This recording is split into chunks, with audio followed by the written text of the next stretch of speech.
सुप्रभात बच्चों, कैसे हो सब। आज अपन पढ़ेंगे कक्षा 7 में पढ़ेंगे हम भाग जो सामाजिक विज्ञान की जो पुस्तक है उसका भाग 2 है हमारा पर्यावरण में अध्याय दूसरा, उसमें है हमारी पृथ्वी के अंदर। इसके अंदर है हमारी पृथ्वी के अंदर। अब पृथ्वी के बारे में तो आप जान ही चुके होंगे, कक्षा 6 में भी अपन पढ़ ही चुके कि हमारी जो पृथ्वी है वो क्या है, एक गतिशील ग्रह है। गतिशील का मतलब वह घूमती रहती है। अब अपन ने भार के बारे में तो पढ़ लिया, लेकिन आज अपन चर्चा करेंगे कि हमारी पृथ्वी अंदर से कैसी है, या इसका अनुमान लगाते हैं कि अपने कि पृथ्वी अंदर से ऐसी है।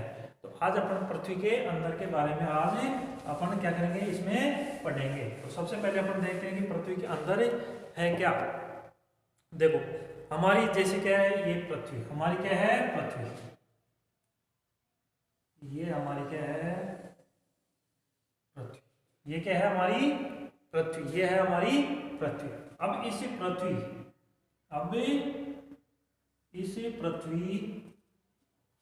इसी पृथ्वी के अंदर, यानी कि बाहर तो अपन ने खूब पढ़ लिया चारों तरफ, ये जो अंदर के बारे में अपन पढ़ेंगे। तो देखो अपन सबसे पहले अंदर के बारे में आज अपन चर्चा करें।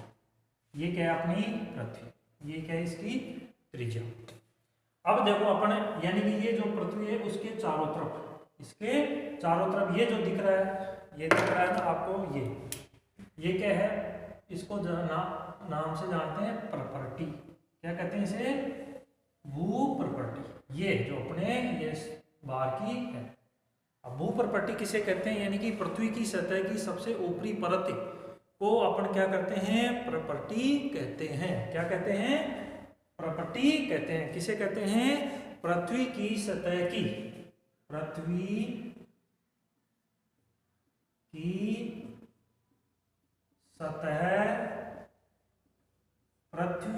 सतह की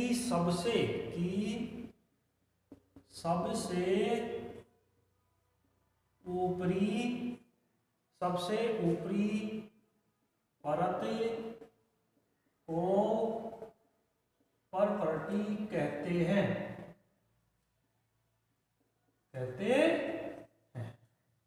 यानी कि ये जो हमारी पृथ्वी है उसके बाहर की ये जो परत है उसको क्या कहते हैं, प्रॉपर्टी कहते हैं। तो ये तो हो गई बाहर की, यानी कि सबसे ऊपर की परत। अब उसके बाद में बात करते हैं अपने प्रॉपर्टी के अंदर कैसी है और कैसी इसकी बनावट है। देखो सबसे पहले अपन इसको क्या करते हैं, जैसे ये अपनी पृथ्वी है इसको बांटते हैं। जो पृथ्वी है अपनी कई परतों में बनी हुई है। ऐसा क्या है, वैज्ञानिकों ने इसको बांटा है। इसको मुख्य रूप से 3 भागों में बांट रखा है। अब देखो 3 भाग कौन कौन से हैं, जैसे एक भाग हो गया ये, उसके बाद में एक भाग हो गया ये। अब देखो इनके इन तीनों भागों को क्या अलग अलग नाम दे रखा है। क्या दे रखा है, अलग अलग नाम दे रखा है। तो उसके बारे में आपको बताता हूँ। देखो ये तो सबसे बाहर की जो परत है वो तो होगी, क्या होगी, प्रॉपर्टी के नीचे, यानी कि ये जो है क्या है, स्थल मंडल, ये अपनी क्या है, संपूर्ण पृथ्वी। उसके अंदर की मैं बात बता रहा हूँ। तो इसको सबसे ऊपर है उसको कहते हैं अपन सियाल। किसके नाम से, सियाल के नाम से जानते हैं। कौन सी होती है ये जो भाग है, कौन सा भाग, ये भाग, इसको सियाल के नाम से जानते हैं, सियाल। अब देखो ये सियाल शब्द ऐसे ही नहीं बना, इस सियाल शब्द बनने का भी एक ही कारण है। कैसे कारण है, देखो जो ये प्रॉपर्टी है, यानी कि ये यहाँ से लेकर ये पट्टी है, वो किस से बनी हुई, यानी कि जो शैलें हैं, खनिज शैलें हैं, उनमें सियाल, सीमा और निफे, सियाल, सीमा और निफे 3 भागों में। सियाल तो ये होगी, सियाल, सीमा और निफे। अब जो सियाल है ये क्या है, सियाल है। अब इसका नाम ऐसे ही नहीं रखा, सियाल का है इसमें सिलिका और एल्यूमिनियम। क्या है इसमें, सिलिका और एल्यूमिनियम। ये जो भाग है, कौन सा भाग, ये जो भाग है वो किससे बना हुआ है, किससे बना हुआ है? सिलिका एवं सिलिका एवं एल्यूमिनियम। तो सियाल वाला किससे बना हुआ है? यही लिख देता हूं मैं,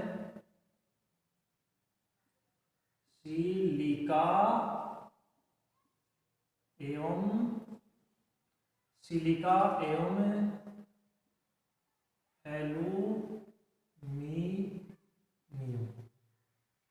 यानी कि ये जो दो खनिज पदार्थ है उनसे मिलकर यह बनी है। या इसको एल्यूमिनियम नाम का एल्यूमिना भी कह सकते हैं, इसको क्या कह सकते हैं? एल्यूमिना भी कह सकते हैं। तो ये अपनी एक परत हो गई। इसमें कौन कौन से खनिज है? सिलिका और एल्यूमिनियम। इन दोनों को क्या है मिला के और क्या बना दिया? सियाल। यानी कि इसका नाम क्या रख दिया? सियाल।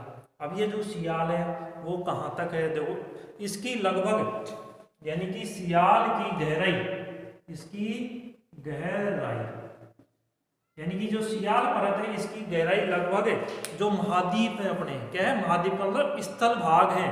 क्या है? स्थल भाग। उसमें महाद्वीपों के नीचे तो कितनी है? महाद्वीप, इनके नीचे इसकी दूरी है 35 किलोमीटर।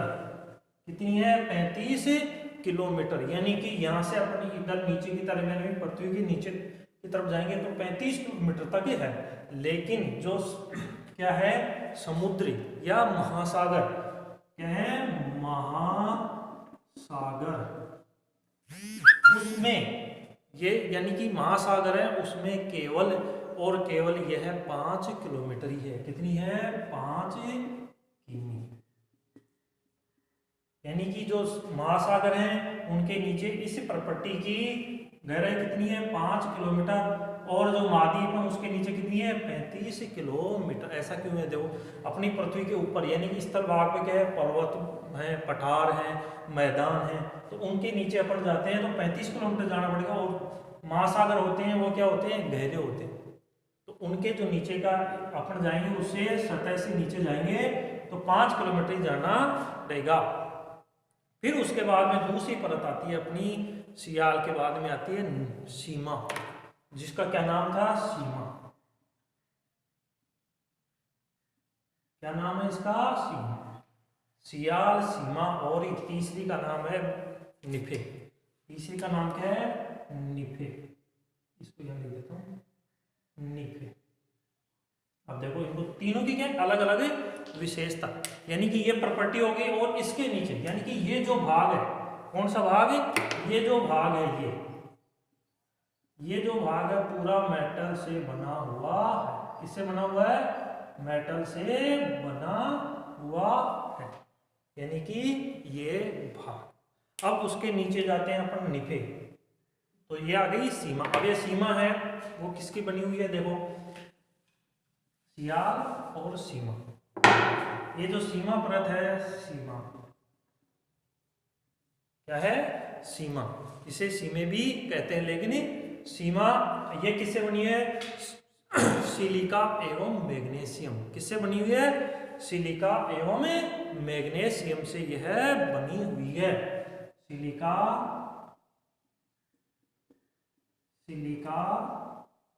एवं मैग्नीशियम, इससे यह बनी हुई है। यानी कि दो पदार्थों को मिलाकर, यानी कि इस ये जो परत है उसमें सबसे ज्यादा कौन से पदार्थ मिलते हैं? सिलिका और मैग्नीशियम मिलते हैं। और यह जो परत है वो किससे बनी हुई है? सिलिका और मैग्नीशियम से बनी हुई है। और इसकी गहराई लगभग कितनी है? 2900 किलोमीटर। कितनी गहराई है इसकी? लगभग 2900 किलोमीटर तक यह पाई जाती है। यानी कि जो ये मेटल है, ये क्या है? इसके नीचे पूरा क्या है? मेटल। यानी कि इसकी गहराई है कितनी है? 2900 किलोमीटर। कितने किलोमीटर है? 2900 किलोमीटर तक। यानी कि ये मेटल फैला हुआ है, जिसमें कौन से पदार्थ है? सिलिका और मैग्नीशियम है। फिर इसके नीचे सबसे जो आंतरिक परत है, यानी कि ये एक परत ये हो गई, एक हो गई, ये आंतरिक जो परत है वो किससे बनी हुई है? यानी कि निफे। अब निफे भी क्या है? दो पदार्थों से मिलकर बना हुआ है। कौन सा है? निफे। देखो निफे, निफे। निफे में भी दो पदार्थ हैं। निफे में क्या है? दो पदार्थ हैं। दो पदार्थ कौन से हैं? देखो, निकिल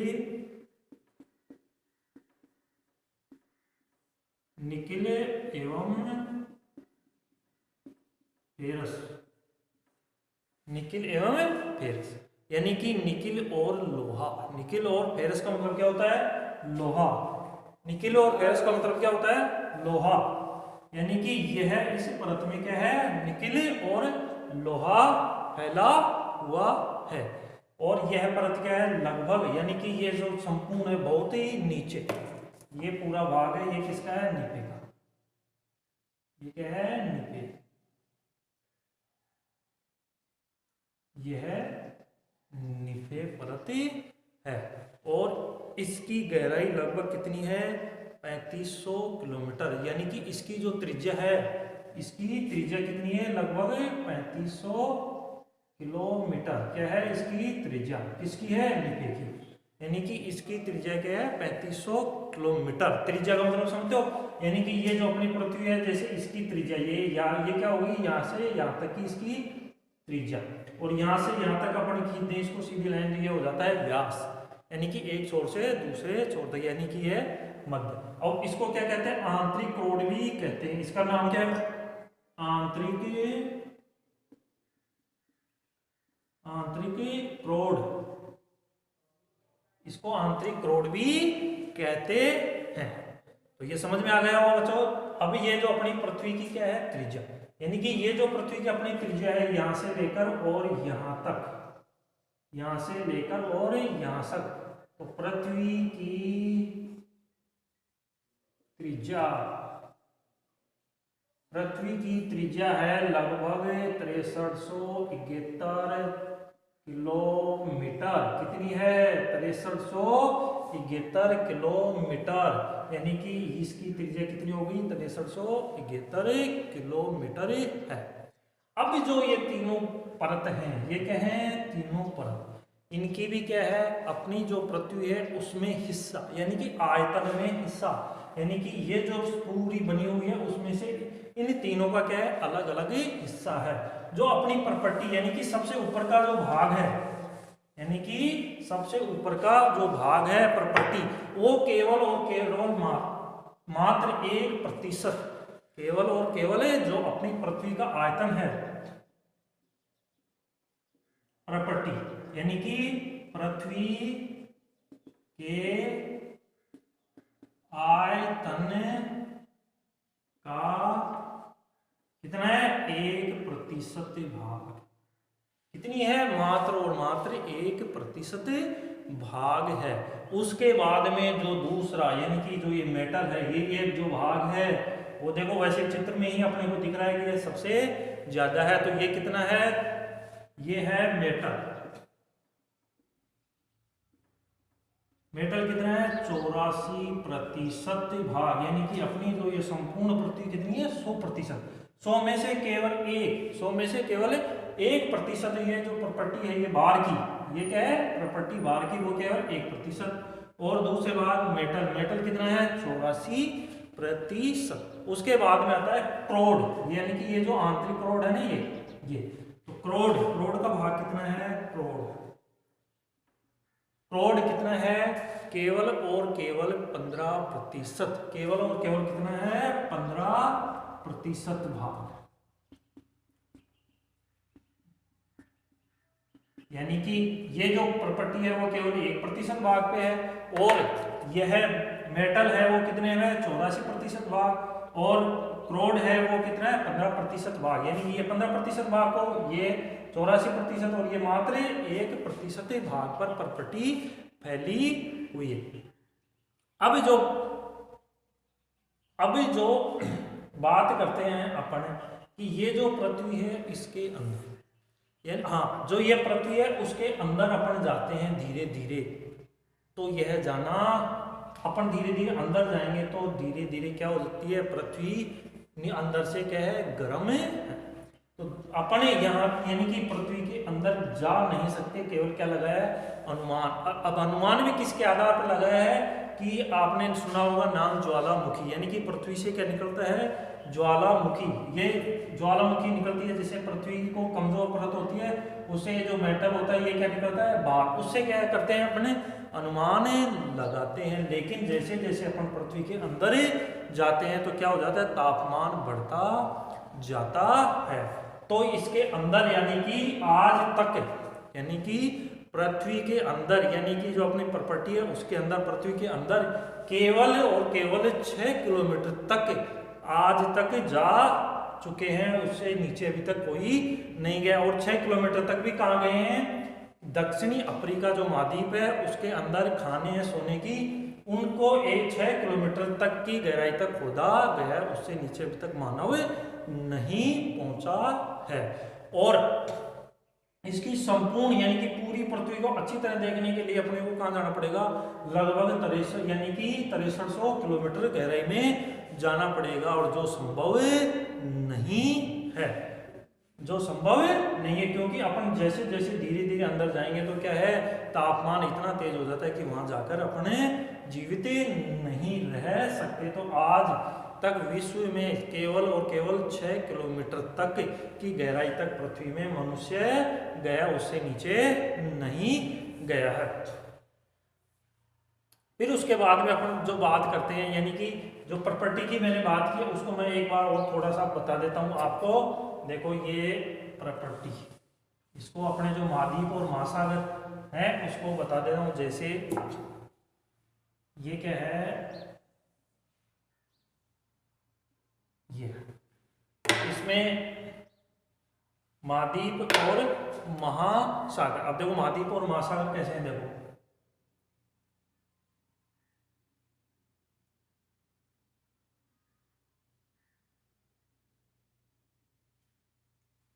महाद्वीप और महासागर।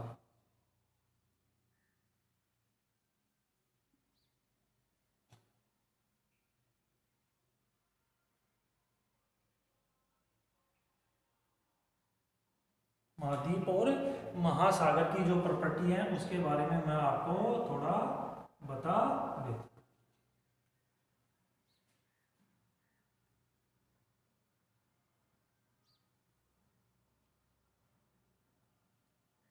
अब देखो ये क्या है, अब ये तो हो गए महासागर। देखो ये आपको मैं बता दूं यहां से, ये है महासागर। महासागर में पानी का रंग कैसा होता है, नीला। तो ये क्या है, महासागर। क्या है, महासागर। ये क्या है, महासागर। और ये क्या हो गए, ये देखो पर्वत पठार ये दिख रहे हैं अपने को, ये क्या दिख रहे हैं, पर्वत पठार, ये मैदान, ये ऐसे देखो ये क्या है, घास के मैदान जो भी है ये है, वो क्या है ये है महाद्वीप। महाद्वीप, ये है महाद्वीप। और अब इन महाद्वीपों के नीचे ये देखो इसकी परत, यानी कि महाद्वीप कहां तक है, यहां तक। महाद्वीप कहां तक है, यहां तक, यहां तक पहले। और उसके बाद में यहां तक कौन फैला हुआ है, ये महासागरों की गहराई, यानी कि ये जो महासागर की प्रॉपर्टी है उसकी गहराई ये है। और ये किसकी हो गई, महाद्वीपों की गहराई हो गई। इसको अपन अलग अलग नाम दे देते हैं। ये हो गई महासागरीय प्रॉपर्टी, ये हो गई महासागरीय प्रॉपर्टी, ठीक है। और ये हो गई ये जो महाद्वीपीय,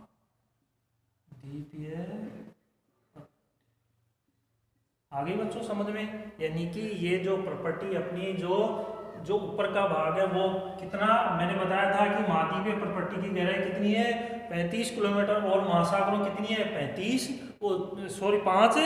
किलोमीटर। यानी कि महाद्वीप के ऊंचे हैं और महासागर के हैं नीचे हैं, तो ये इसकी 5 किलोमीटर तक ही इसकी गहराई है। अब अपन बात करते हैं, ये सारी बातें होंगी, प्रॉपर्टी की बातें होंगी, इसकी हो गई, मेटल की हो गई और क्राउड की हो गई। उसके बाद में यानी कि अपनी पृथ्वी पर, यानी कि जो पर्वत पठार, ये मैदान जो भी अपन देखते हैं, ये क्या है? शैल है। क्या है? शैल। यानी कि अपनी पृथ्वी पर शैल और खनिज, शैल और खनिज, शैल किसे कहते हैं? यानी कि पहाड़ी, ये किससे बने हुए हैं और ये शैलें कितने प्रकार की होती हैं और खनिज पदार्थ जो इनसे निकलते हैं, तो उनकी भी अपन क्या करते हैं? चर्चा कर लेते हैं। तो पृथ्वी के ऊपर जो शैलें हैं वो प्रॉपर्टी है, वो अनेक प्रकार की शैलों से, यानी कि जो अपनी ये प्रॉपर्टी है, ये क्या है? महासागरीय माध्यमीय प्रॉपर्टी है, अनेक शैलों से बनी हुई है। अब वो शैलें कौन कौन सी हैं मैं आपको बता देता हूँ। वो शैलें हैं, शैलें होती हैं 3 प्रकार की। कितने प्रकार की होती हैं? 3 प्रकार की। अब 3 प्रकार की कौन कौन सी होती हैं देखो, तो शैलें कितने प्रकार की होती हैं? 3 प्रकार की। अच्छी तरह समझ गए और अपनी नोटबुक में इसको बना लेंगे। तो शैलें कितने प्रकार की होती हैं? शैलें होती हैं 3 प्रकार की। अब 3 प्रकार कौन कौन से हैं देखो, आग्नेय शैल, अवसादी शैल और कायांतरित शैल। तो शैलें कितनी प्रकार की होती हैं देखो, शैल एवं खनिज, शैल एवं खनिज। खनिज क्या होते हैं? जो अपने को, यानी कि भू प्रकृति को खोदकर जो निकालते हैं, वो क्या है? खनिज होते हैं। अब ये शैल कितने प्रकार की होती हैं? 3 प्रकार की। शैल कितने प्रकार की होती हैं? 3 प्रकार की। तो शैलें कितने प्रकार की हैं? शैलें 3 प्रकार की होती हैं। तो शैलें कितने प्रकार की? 3 प्रकार। और वो 3 प्रकार कौन कौन से हैं देखो, 3 प्रकार। अब 3 प्रकार है, जिसमें से एक पहला है आग्नेय। कौन सा है? आग्नेय। आग्नेय देखो, नाम से पता चला आग्नेय, यानी कि आग की तरह। आग्नेय, या इसको कहते हैं इग्नियस। क्या कहते हैं इसे? इग्नियस भी कहते हैं। उसके बाद में दूसरी है, उसके बाद में दूसरी है अवसादी। कौन सी है? अवसादी शैल। अवसादी शैल। अब अवसादी शैल है, उसका भी क्या है? दूसरा, इसे सेडिमेंटी भी कहते हैं। क्या कहते हैं इसे? सेडिमेंटी भी कहते हैं। फिर उसके बाद में आती है तीसरी, कायांतरित। तीसरी कौन सी आती है? कायांतरित। कायांतरित शैल। कौन सी शैल? कायांतरित शैल। इस कायांतरित शैल को क्या कहते हैं? मेटामॉर्फिक। क्या कहते हैं? मेटामॉर्फिक।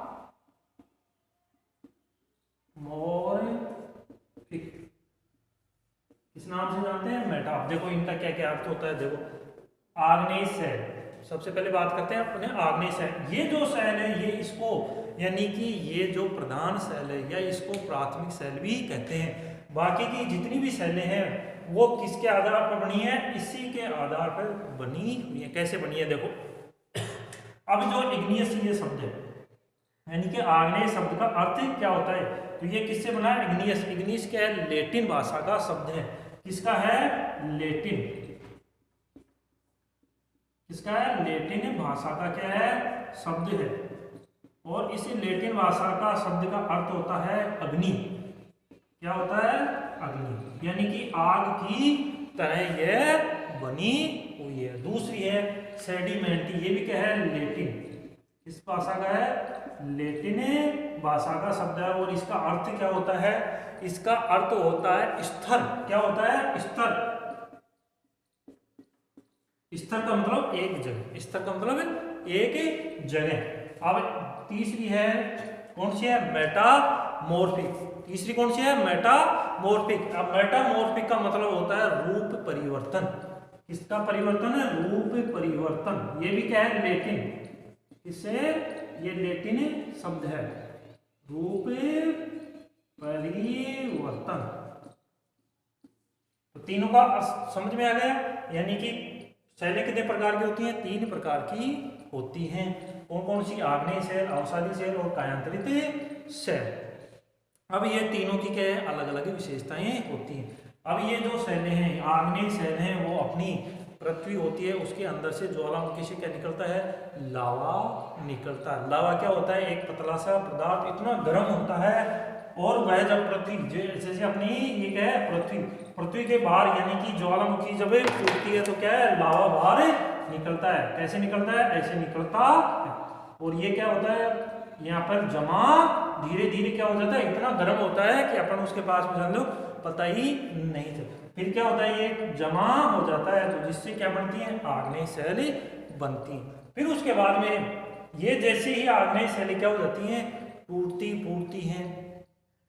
या जो जीवाश्म होते हैं, जीवाश्म क्यों होते हैं? जैसे पेड़ पौधे, जीव जंतु, उसके अस्थि पंजर जो नीचे दबे जाते हैं, उसे क्या कहते हैं? जीवाश्म। यानी कि ये क्या होते हैं? अवसादी सेलों में। इसके टूट फूट से फिर कौन बनती है? अवसादी सेल। अब ये जो अवसादी सेलें हैं और ये आग्नेय सेलें हैं, ये क्या हो जाती हैं? धीरे धीरे फिर इनके ऊपर और दबाव आता जाता है। फिर उसके दबाव के कारण जैसे जैसे ये नीचे जाती हैं, क्या हो जाते हैं? इतना ताप और दाब का मतलब वजन इस पे बढ़ जाता है, और बढ़ जाता है तो फिर कौन सी बनती है? कायांतरित सेल। कौन सी बनती है? कायांतरित सेल। अब कायांतरित सेल कौन सी होती है? जैसे अपने घरों में देखा होगा संगमरमर क्या लगा हुआ है? ताजमहल का नाम सुना है? यानी कि ताजमहल किससे बना हुआ है? संगमरमर से। और वो संगमरमर कौन सी सेल है? कायांतरित, क्योंकि वह रूप परिवर्तन करके क्या हो जाती है? ताप और दाब के कारण उसमें बदल जाती है। तो ये समझ में आ गया होगा। यानी कि सेलें कितने प्रकार की होती हैं? 3 प्रकार की, आग्नेय सेल, अवसादी सेल और कायांतरित सेल। और ये आग्नेय सेलें हैं, जैसे अपन भारत की बात करते हैं, किसकी बात करते हैं? भारत की। तो भारत का जो मैदान है, यानी कि दक्षिण का मैदान है, वो किसका बना हुआ है? आग्नेय, यानी कि बेसाल्ट नाम की सेलों से बना हुआ है, लावा से बना हुआ है। और अवसादी सेलों में जो अपने को खनिज, यानी कि जो तेल निकलता है, तेल, पेट्रोल, डीजल जो भी निकलता है, वो किस प्रकार की सेलों से निकलता है? अवसादी सेलों से। और फिर ये दोनों, यानी कि ये चक्र क्या है? हमेशा चलता रहता है। फिर ये क्या है? दब जाती है नीचे, तो फिर क्या हो जाता है? ताप और दाब के कारण फिर वापस क्या बन जाती हैं? ये कठोर बन जाती हैं, फिर लावा से बाहर निकलती रहती हैं। तो ये पूरा चक्र क्या है? चलता रहता है।